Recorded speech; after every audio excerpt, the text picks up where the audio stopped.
Okay, right. You know what? I think we'll just get started, which I guess means hello and welcome to Spencer's Library. I'm Claudia, and this is my live Q&A.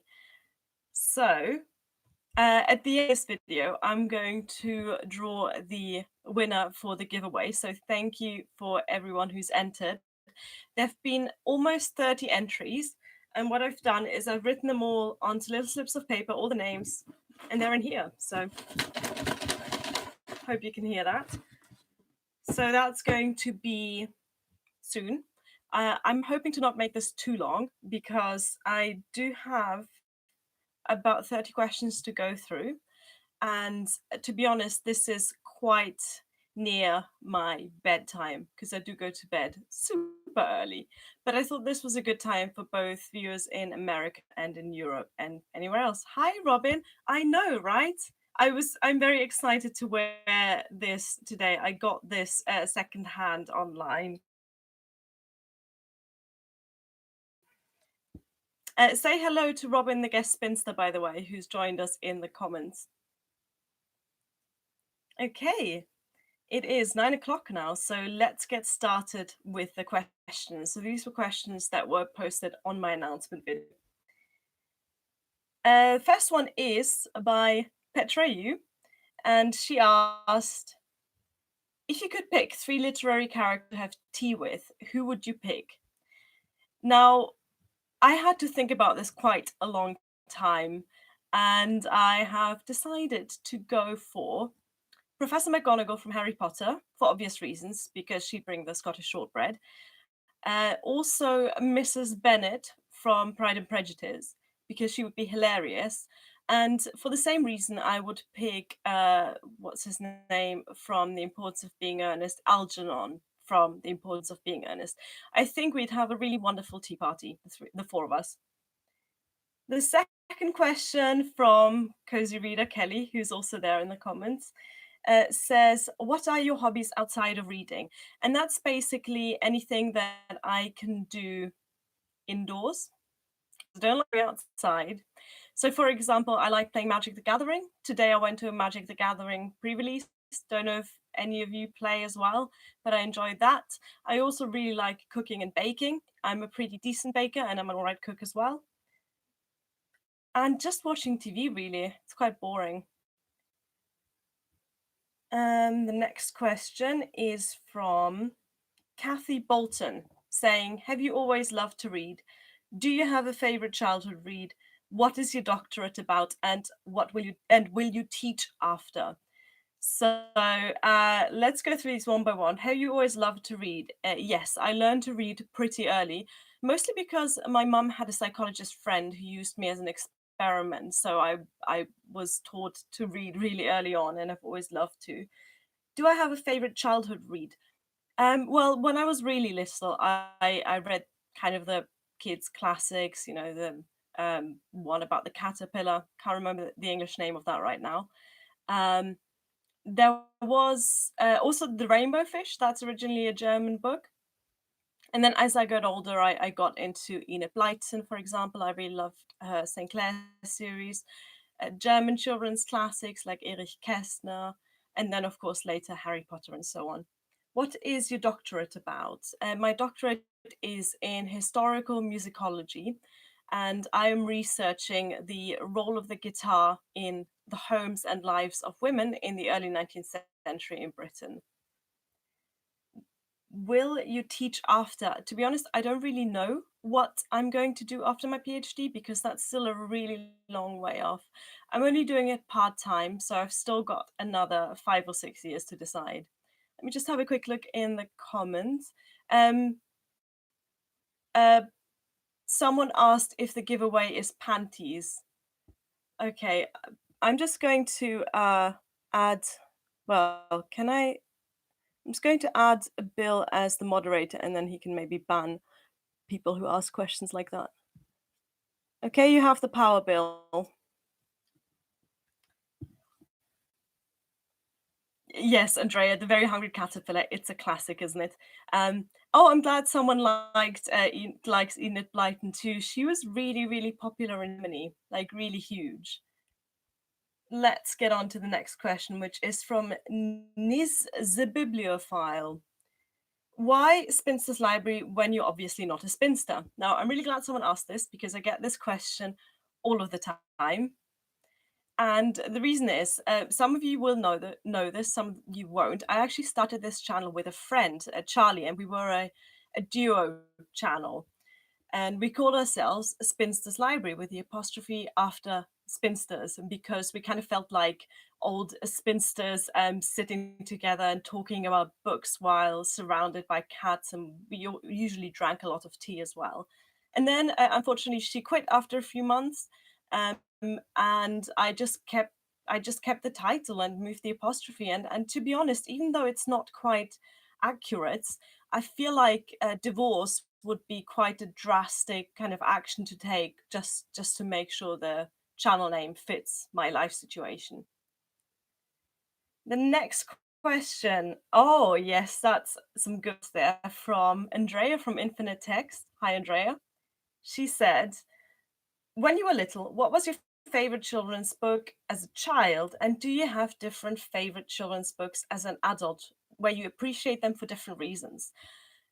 So not really, but I do remember one book that I quite liked as a child that I didn't really understand until now that I'm an adult, and I haven't read this for many, many years. So this was a book, a German book called Die dumme Augustine. I don't know if there are any German speakers in here, but you might remember this book. I believe it's from the 70s, and it was the sort of second wave feminist story about the wife of a circus clown who takes over his job when he has a toothache, and it's all about women's empowerment and how they can do men's jobs if they want to, like clowning. And they had their horde of little clown children and stuff. It was a very odd book, but I didn't even think like realize that this was about women and men. I just kind of like the story about clowns.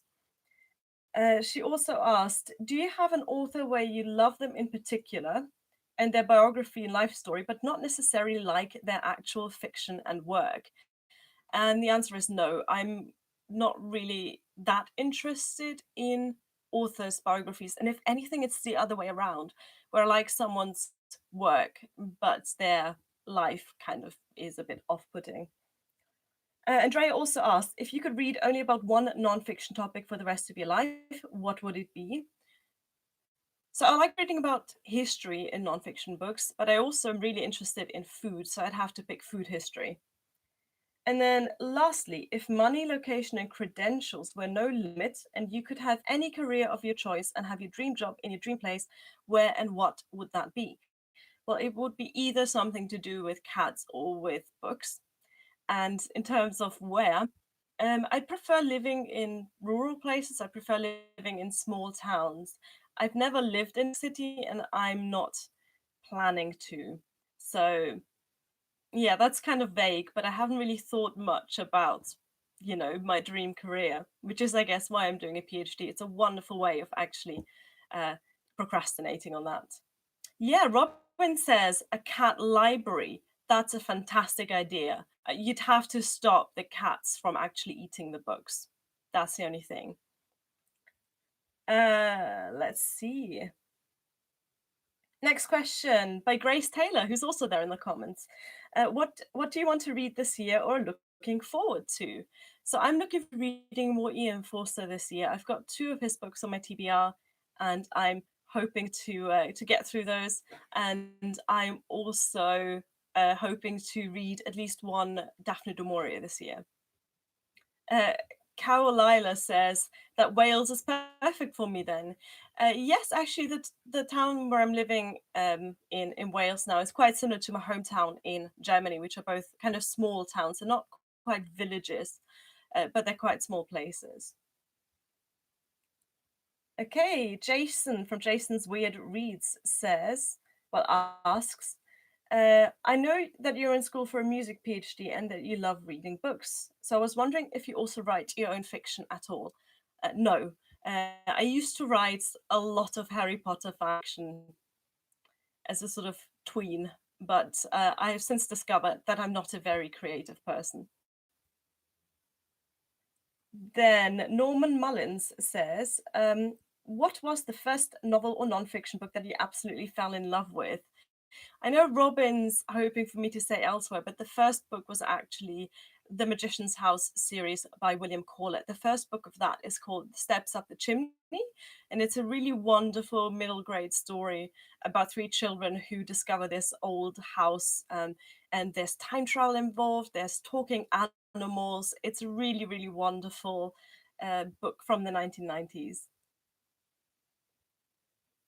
Ooh, Cara from Wild Book Garden asked a question. She said, "Which Austen character do you love in the novel but would hate to actually be friends with, and vice versa?" So, one character I absolutely love in Jane Austen is Mr. Collins. I find him absolutely hilarious, but I would absolutely hate to meet him. I don't think we would get on. I don't think anyone gets on with him, but I think he's so well written. And another character that I don't particularly love in the books, but that I actually think that I would get on with is Mary Bennet, also from Pride and Prejudice, because yeah, she just seems like a quiet, nerdy girl. She's really trying hard to impress people, but she's not the most talented, and I can kind of identify with that. Let's see. Oh, Sejar says, when you asked for specific book recommendations, did you get some good recommendations? Yes, I did. I got some really, really wonderful recommendations, and I have already bought a lot of the books on that list. So yeah, I'm currently reading one of them. I'm currently reading Changeling by Philippa Gregory, and Philippa Gregory was recommended to me, even if it wasn't that specific book. And one book that I really read and loved immediately is Medicus by Ruth Downey, which was recommended to me also based on that video. There's a lot of love for Mr. Collins in the comments. Yeah, someone says Lady Seadoth does. Yes, she does. But other than her, also, I'm not even sure she actually likes him. She probably just likes him because he flatters her all the time. Mm. Oh, Sophie reads and talks about it, has some cat questions. She says, how long have you had your cats? How long have you been training them for? What have been the challenges of cat training, and has anything surprised you about the experience? Should we try and actually get the cats in this for this question? I do actually have some treats here. Oh, the first tip of cat training is make sure you have a noise that you only use to call your cats and give them treats, because then they will come guaranteed. So listen to this.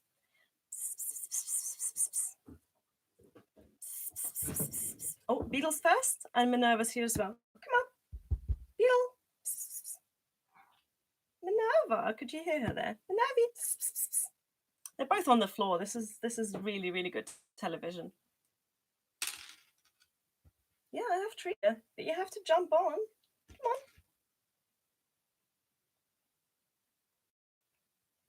Minerva's coming. Hello. Right, Minerva, you're going to do a little high five since we're talking about cat training. Minerva. High five. High five. This is, like I said, this is really good television, of course. Come on. Oh, well done. There, you can have your treat. Beetle's being a bit more lazy. Bill says, no way she does this, but she did. See? So the questions again. How long have you had your cat? So we've had Minerva for about 4 years now, and Beetle for about 1 year and a few months. We adopted Minerva. There she is. She was found in a cardboard box with her brothers and sisters when they were only about 2 weeks old, and they were fostered by the wonderful Cats Protection League charity. And then we adopted her and her brother Rex. Sadly, Rex died in November of 2017 because he was hit by a car. So they were indoor outdoors cats then. Now we keep the cats indoors for that reason, because it is quite dangerous out on the road. And a few months after that, we adopted Beetle. So we've had him just over a year. How long have you been training them for? I mean, I don't really train them regularly. Like, I don't have a daily training session or whatever. But we did teach them a few very useful things early on, like how to get them in their carrier without them making a fuss, how to pick them up, touch their paws. It just makes a lot of things easier, like clipping their paws or giving them medicine, and some fun things like high fives. Oh, Beetles join us. Beetle, psst, psst, psst. Come here, come here. Beetle, bro. Yay, good boy. Oh, Robin says I miss Rex. Yeah, yeah, I miss him too. He was a really wonderful little cat. Well, I say little, he was huge, way bigger than Minerva. So, surprises in terms of cat training is that, yeah, it has been more useful than we thought. Our cats are really easy to handle. So even though Beetle, ooh, he's clearly not like, being picked up right now, but he'll let us do it. And this is a really important thing. If you have to get them to the vet, if you have to give them medicine and things like that, a lot of cats don't like being touched, but because of how we've trained them, ours are kind of fine with it. And Minerva just loves attention generally.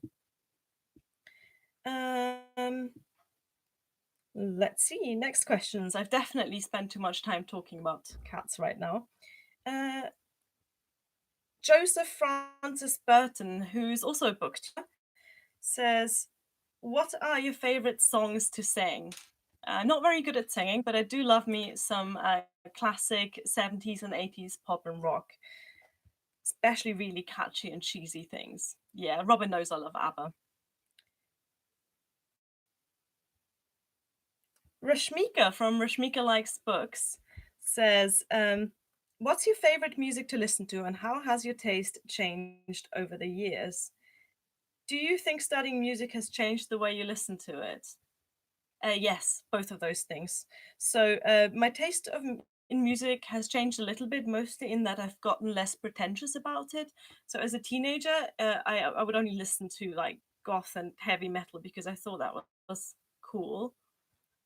Whereas now I'm just very unembarrassed about the sort of music that I listen to. Come on, I've got one more treat for you. There you go. And studying music has changed the way I listen to it because I can't passively listen to music anymore. So I almost analyze it in my head, which makes it a lot less relaxing. And therefore, I don't really listen to music in the background much. So I mostly listen to music when I walk to work because there's nothing else to occupy my brain. But I can't listen to music while doing other things, really. Oh, Amber from Amber Unabridged asked me a few questions. She said, "How old are your kitties and how long have you been a human?" So I've already answered the second part of that question. With Beetle's 1 and Minerva is 4. How many languages are you fluent and proficient in? So definitely German and English. My Italian's all right, but definitely getting worse. Funnily enough, the Italian was the first language I learned even before German because both my parents are native Italian speakers. Oh, hi, Booga Booga. You said I should stop doing YouTube. Well, I think you should stop commenting on this video. Thanks, Bill. Um, Amber also asked, "Do you prefer to read in one language or another?"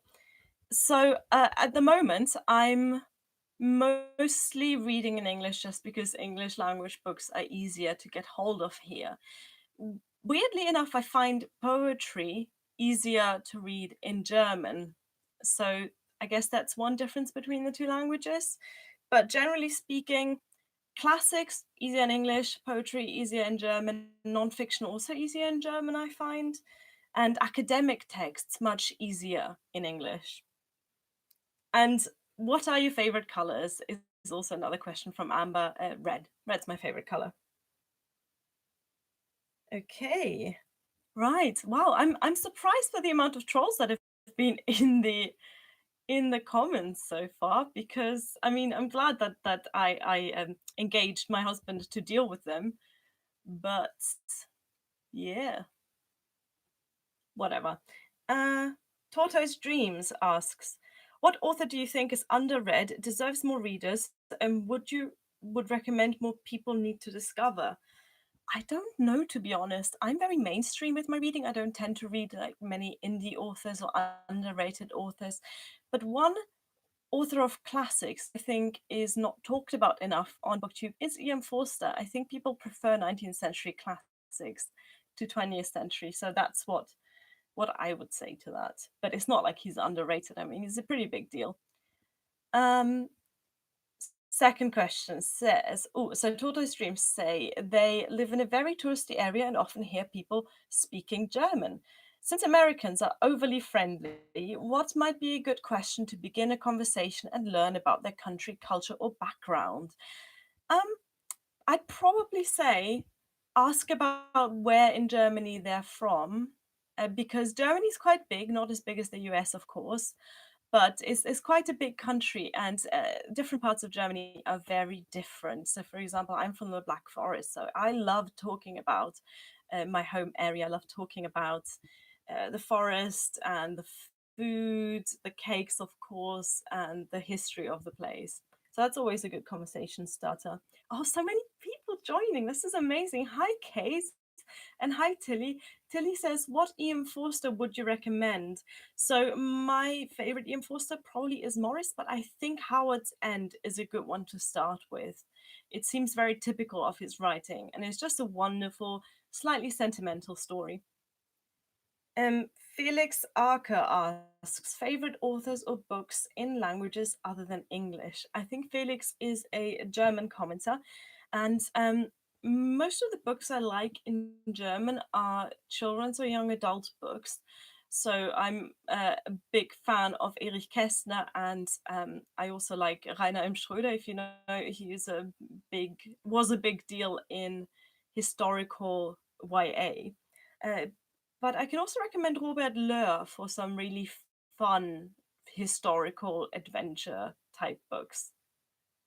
Uh, let's see what's going on in the comments. Yes, the Black Forest is pretty good, and the cake is amazing. But a slice is basically a meal in itself. Rich Turner Music has some very odd questions. Number one, is James O'Brien's the best book of 2018? No, I actually did a video about the best books that I read in 2018, and it's not one of them. Second, where can I meet some nice German women? Germany is not an adequate answer. Well, my dear Rich, there are no nice German women. And third question, less frivolously, can you recommend any modern German authors whose work survives English translation? No, because I don't read German works in translation, so I'm really can't tell you which books have been translated well or not. Let's see. Next question is by Jane Allen, and she asks, "How did you learn to speak English without an accent?" I don't. Oh, and the rest was not a question. So I don't speak English without an accent. And weirdly enough, I'm asked at least once a week at work if I'm from South Africa. I don't think Rashmika has joined us right now. She's one South African booktuber, and I'm pretty sure I sound nothing like her. But I definitely do have a German accent, but my German is pretty fluent, and that's due to several things. First of all, I learned German pretty early in school. Second, I was obsessed with Doctor Who from when I was about 15.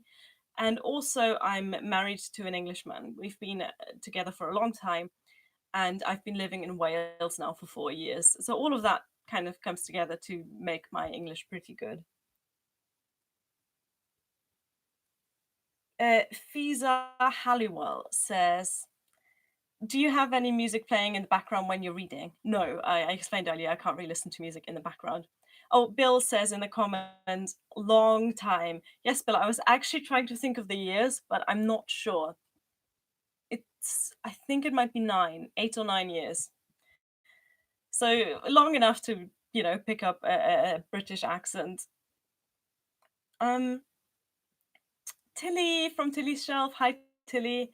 She asked, um, when you're looking for books in charity shops, what factors make you pick one out? Do you go straight to a certain section or look for specific authors, or is it just a matter of eye-catching covers? So most of the charity shops in my town don't have sections. They're mostly just kind of all mixed up together, not even sorted alphabetically. So in that case, it's definitely a case of trying to pick out authors that you know, names that you recognize, maybe books that have been recommended on BookTube. Also, I like to go shopping with my friend and guest spinster Robin, and she's amazing at picking out books. I think she has the most amazing ability to read sideways. There is one charity shop, the local Oxfam, which has got a little bit of a bigger section sorted by genre, and I usually just go to the genres that I'm interested in, which is classics, contemporary fiction. Actually, that's mostly it, and then have a quick look around the sort of biography section. Robin says she's drawn to covers and fun titles. Yes, she's definitely more experimental with the books that she picks up. Sarah Elbisser, or possibly Zara Elbisser, says, what German books would you recommend? So I already recommended a few titles earlier. After adult fiction, try with Robert Löhr. His books are really fun and funny, just historical adventure fiction. My Reading Life says, what are your feelings on reading while eating? Well, uh, I have a lot of them. I don't know how it's possible to eat without reading or entertaining yourself in any other way, because eating is quite boring. And reading and eating go perfectly well together. I bought myself a book stand just so I could read while I eat. Also easy on a Kindle, by the way. So do people actually just eat and focus on the food? Because that sounds boring. We next questions are from Whippy Sama, and they ask, "Who's your favorite author and why?" So I've always answered this question because, I've always answered this question with Oscar Wilde, just because he's one author whose entire work I've read. But then that is also true of J.K. Rowling, for example. Second, what's your study routine as a PhD student? I wish I had a better routine than I do. I work 4 days a week on my PhD because I'm only part time, and I try and get the difficult stuff in the morning because that's when I can focus the best, and then try and get lighter things in like admin or emails or sorting through files in the afternoon. But that's as much of a routine as I've got, and I like to work right here in my office, in my home, surrounded by cats. Hello, hello. And the third question, have you ever been to a book launch? No, I've never been to a book launch. Would love to go though. Um, Jason from Old Blues Chapter and Verse asks, what's your favorite symphony? So I really like romantic music. So I'd have to say Schubert's Unfinished. That's a good one. And because it's unfinished, it's quite short. So if you have a short attention span like me, it's a good one. What's going on in the comments? Oh, people just being generally lovely. And thank you, Tilly, for suggesting watching YouTube videos while eating, because yes, eating is boring. Bill, are you correcting people's spelling in the comments? Because that's not what you're there for.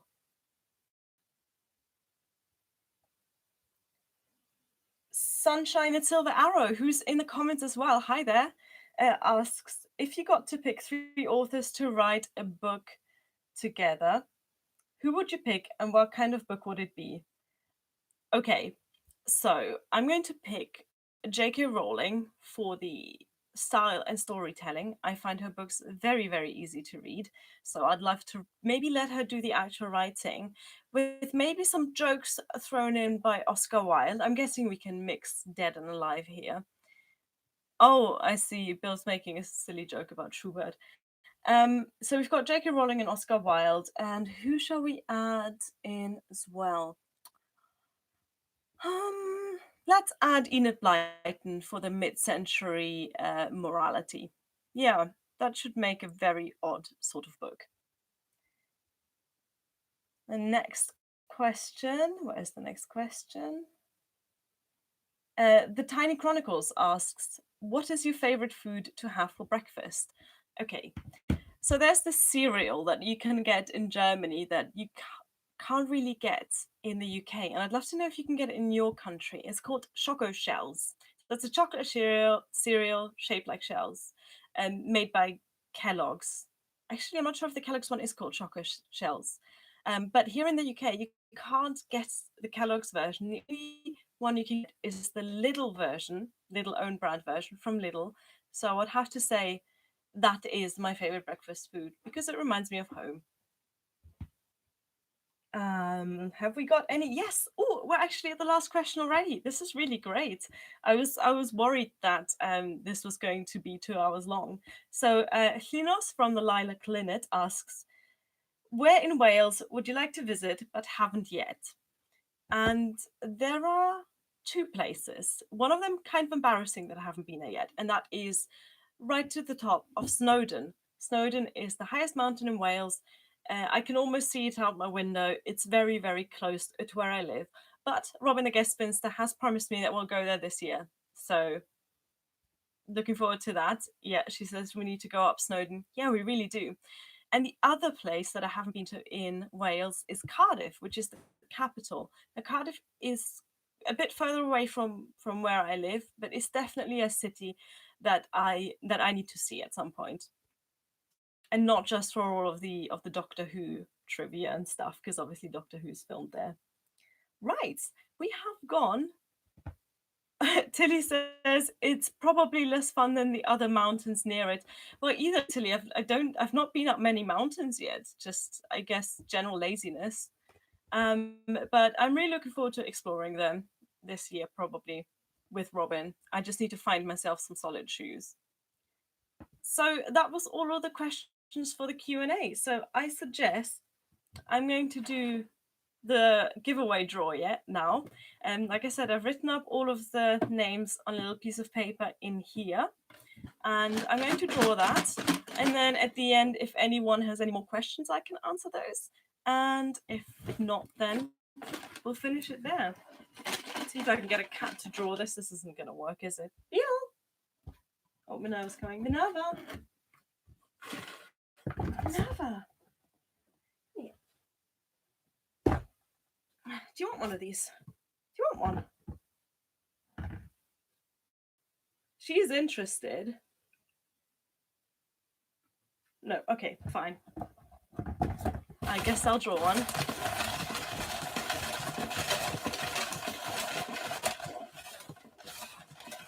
Oh, hi, Ricky Sama. Yeah, I did answer your questions earlier. So you might have to, in the playback, just kind of rewind a little bit.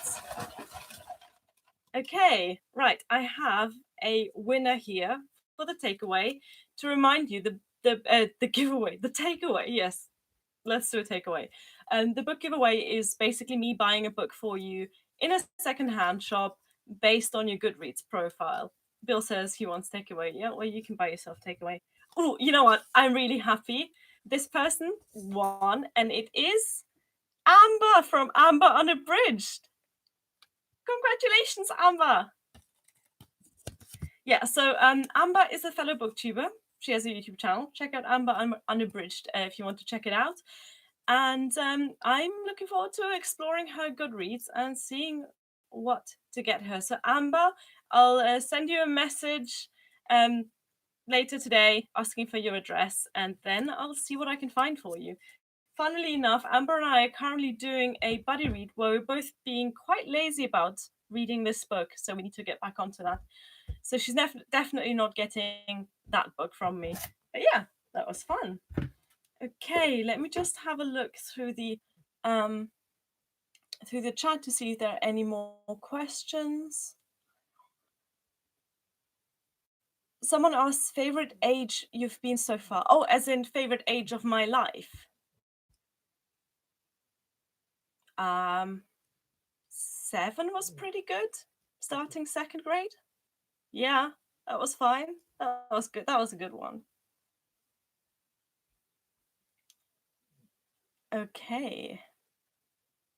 Andrea says you should get her the book Amber. I'm guessing this is a book titled Amber. I've not heard of it.